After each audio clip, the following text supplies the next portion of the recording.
Another important point to mention is that, as we say in the liturgy, why did Satan do this? It was the envy, his envy of God's relationship with humanity, God's loving relationship with man. This was something that was offered to humanity that the angels desired to look into, right? And that's what we say also about partaking of the mysteries, that this is something that we receive, a grace that we receive that the angels cannot even partake. So there was an envy that Satan had. He wanted to destroy and taint anything that was good. As we said, as Deacon Maharet mentioned, whenever God created anything, everything was good in the eyes of God. And because Satan saw this as good, he wanted to taint it.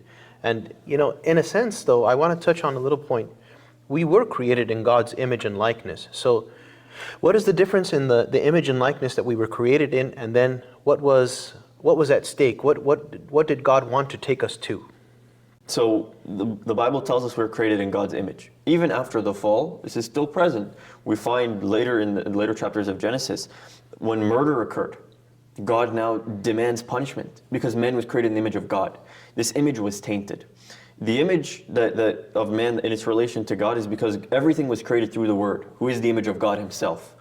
And what was needed of us, or what was given to us, was day by day, reaching higher and higher to that image, Christ Himself, God the Word incarnate, who would be incarnate later. Before then, as man, the physical could meet the spiritual. Paradise was sitting in between. So the image of God and the image of man was constantly supposed to be like this. What ended up happening is we chose to be our own image, to make ourselves our own God. And like we said, this was the true sin. Yes.